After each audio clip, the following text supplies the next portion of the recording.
Wonders Vlog. Please subscribe. Thank you.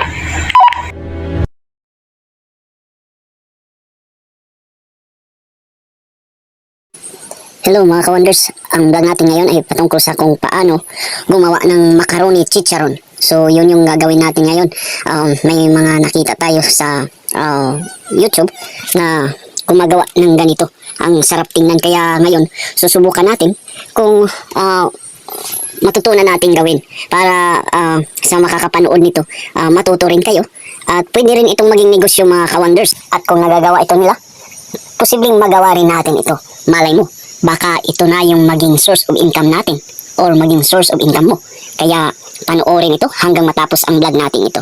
At ang una natin gagawin ay magpakulo ng tubig. At yung tubig lalagyan natin ng mantika or oil para hindi magdikit-dikit yung pasta. Oo. Kagaya nga sa proseso ng paggawa ng macaroni salad. Pero yung sa atin kasi chicharon, so kakaiba ito.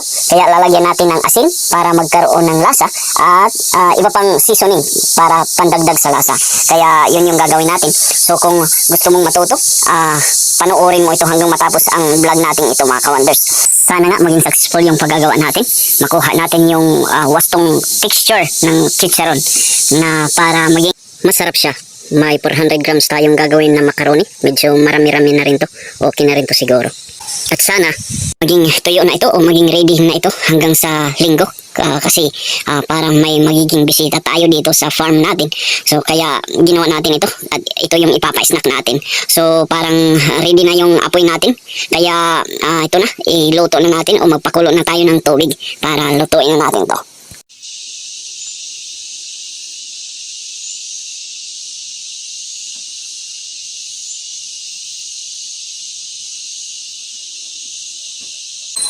Ito na, kunin natin yung kaldero at isunod yung tubig. Buhusan natin ng tubig. Siguro mga kalahati nitong kaldero na to. Tansyahin lang yung sakto lang.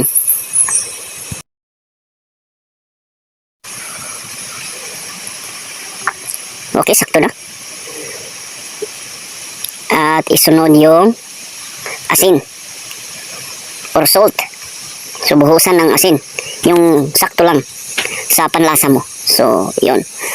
At isunod natin yung mantika or oil, cooking oil. So, buhusan natin ng kunti para maiwasan lang yung pagkadikit-dikit ng macaroni pasta natin. So, pagkatapos nito, pabubukalan na natin or pakukuluan.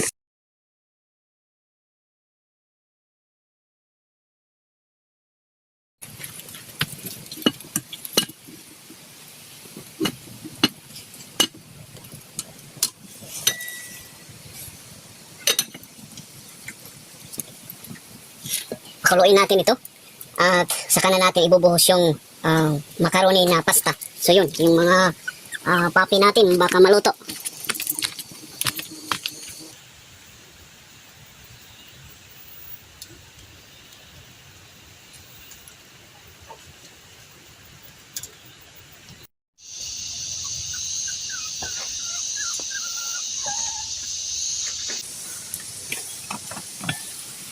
Yun, kumukulo na mga ka-wonders.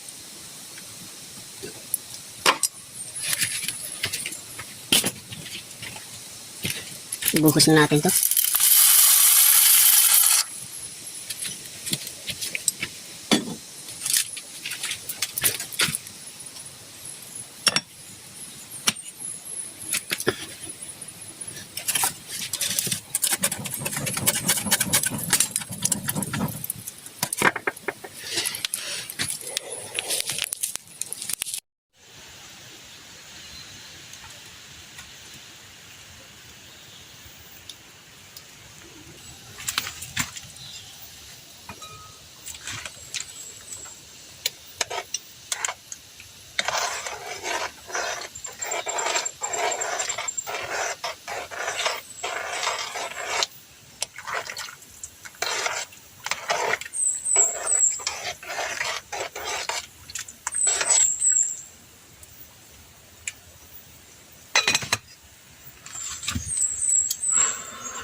Buhos natin.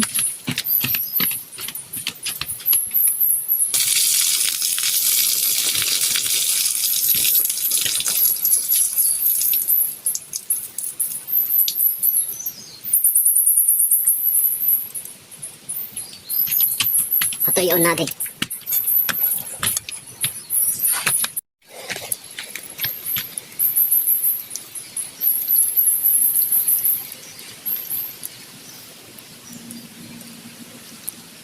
Malinis tong screen natin mga ka-wonders. Kasi nilabhan ko to.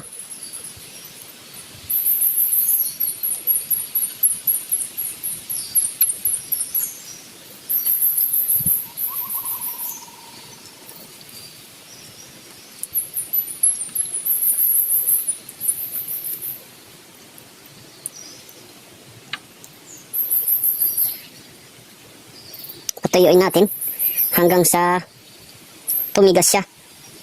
Kagaya ng katigas nung dati na hindi pa pinakukuluan. So yun yung target natin mga ka-wonders.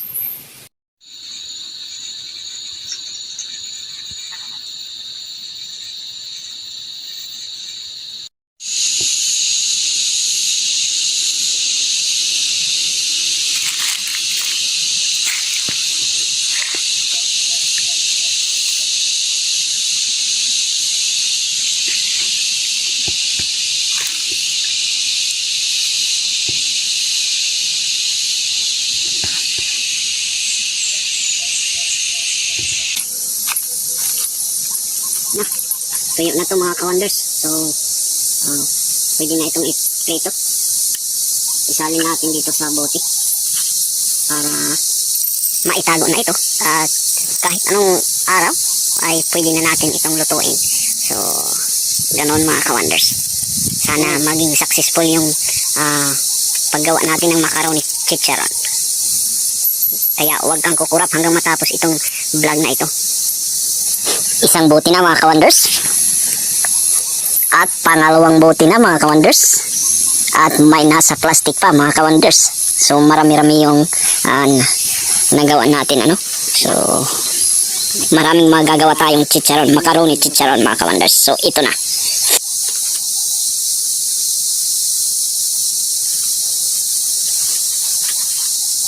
Sa linggo lulutuin natin to.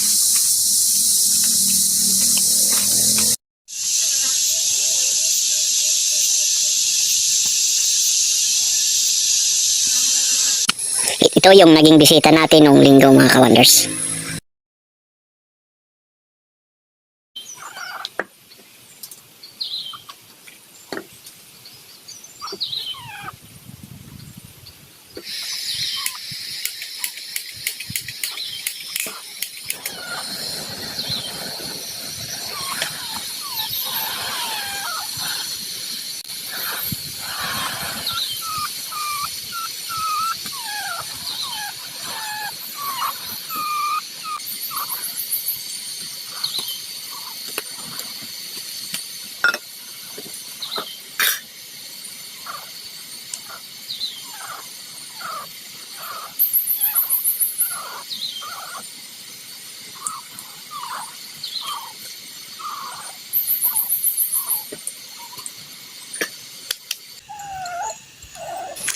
Mag-start na tayong magluto ng macaroni chicharon natin mga ka-wonders. Huwag kayong kukurap hanggang matapos ito para malaman nyo kung paano luto ng macaroni chicharon. So ganito lang kadali mga ka-wonders. Oh, tingnan nyo. Chicharon na siya. Pwede na siyang kainin at itinda. So gandang pang negosyo ito mga ka-wonders. At talagang masarap kasi natikman namin kahapon ng mga bisita namin. Talagang nasarapan sila. So, ito na. Kaso lang hindi ko nakunan yung pagluto namin kahapon. So, ito na lang ngayon yung kunan natin para may mapanood kayo. So, ganito lang kadali mga ka-wonders. So, ulit-ulitin lang ito hanggang maubos yung pinadry yung macaroni pasta. So, ganun lang. Prito at halo-haloin. At hanggang sa ganito na yung itsura, saka nahanguin siya. So, ganun lang kadali mga ka-wonders. At ang maganda pa, kunti lang pala yung magagamit mong cooking oil mga ka-wonders. So, kalahati ng ano lang, lapad or ano yan, yapian sa amin. So, yung halaga lang 15 pesos, okay na. So, maluluto na yung 400 grams mong pasta na macaroni. So, ganun karami yung ginawa nating macaroni pasta para gawing chicharon. So, kayang lutuin ng ganong karami na cooking oil.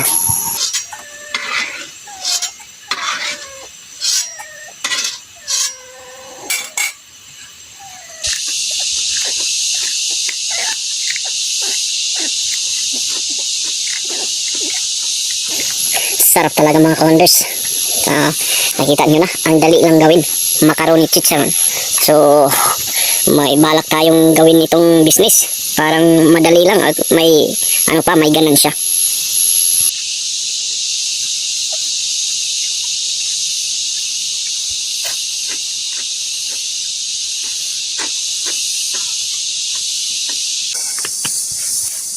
So, okay na mga ka-wonders, pwedeng pang negosyo.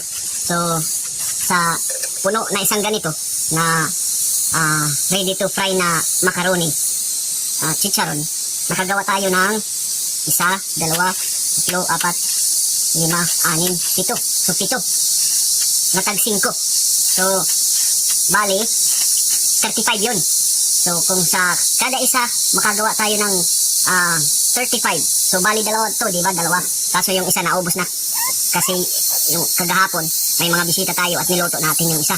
At saka mayroon pang nasa plastic na sobra yun. So 35, dalawang 35 is equals to 70. Tapos bali mga 80. So yung pagbili natin ng macaroni is 45 pesos yung pero mas may nabili ako na mas mura kanina nagpunta ako ng Burungan, mas mura siya. So umaasa ko na mas malaki yung makikita or matutubo natin doon. So malaki ang matutubo mo pag ganitong business. So maganda ito mga ka-wonders. So ganito 5 pesos okay na, parang marami nga ito eh. So yung ganito 5 pesos siguro kaya nitong bilhin. Oo, okay na to, marami na to. So yun, maganda siya mga ka-wonders na pang negosyo. Ikaw lang kung gusto mong gawin ito. So salamat sa panonood at salamat rin sa patuloy na nagsasubscribe sa channel natin, Wanderers Vlog. So kung bago ka pa lang sa channel natin, please subscribe, like and subscribe and share na rin. Salamat sa panonood, hanggang dito na lang. God loves you and bye-bye. Hi guys, please like and subscribe. Wonders Vlog!